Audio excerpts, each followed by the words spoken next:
Assalamu alaykum bratvalar, näil gowy motiwasyon sama. Bugün $100 milyona çenli baryan marafonumyzyň 30-njy güni. Bu nesip bolany 30-njy gün 240 ketmeli balansymyzy $7 goýmaly. Her swetchimizin wagty 30 sekund, zyelka 1 minut dowam edýär i birinji zyelkamyzdan balansymyzdan 1% açýar. Ýani $2.37. Ştaýdadyr ýokary başlanmaly ýa indikatorlar ýokary görkezjek bolupdyr. Ýene 15 sekunddan başladyk. Görelim açtım da indikator boyunca targıvat edecek şu.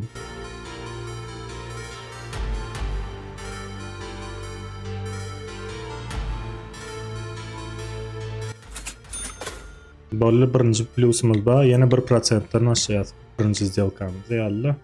Başga ýerden gowja situasiýa görýäs.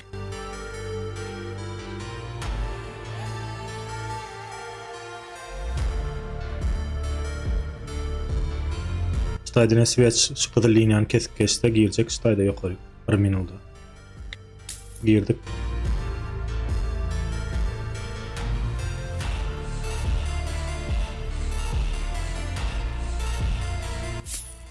Şunukly näşil uruwyna geldi da şondan ýüzüne gaýtdy.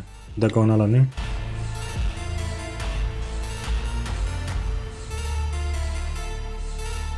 Näştaýda uruwyna da şu uruwyny kesip geçse ýokary gaçsan bolýar.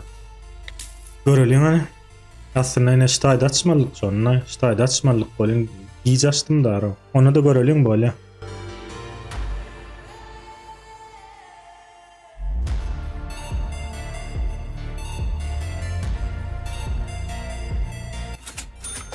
Bolly ýene 1%-a gelýär.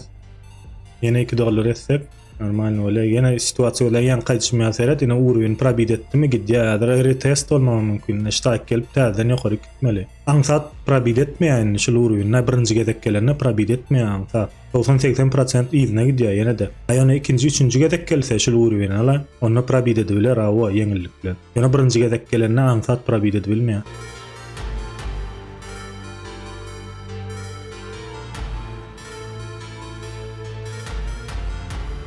Şol switch ýaşyl bolup ýapylsa ýokary gaçyk görjek ştaýdalar sebäbi. Näşin şol urwyn probit etmeliler şollar.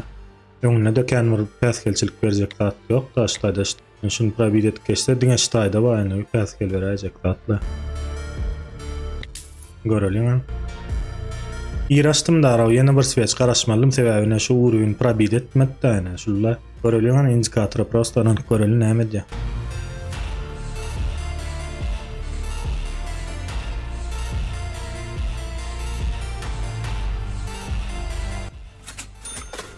Bolly, bugünkü selimizam yapdyk, ýene ýan gaýtşmaýarlar, ara görýän indikatorlar ýene-de alyp çykdy ştaýdalar. Ýene сделкалам oglanlar 1 minus 3 plus 242 barmalykda 243 edip goýdyk bu. Nesip bolsa ýertir 31-nji günimiz 150 edip goýmaly. Nesip bolsa $7 goýmalylar ýene-de. Munam ýene 1% saglap goýyn. Bolly saglygyňyz oglanlar, saglykda görüşelim, dawaýçy.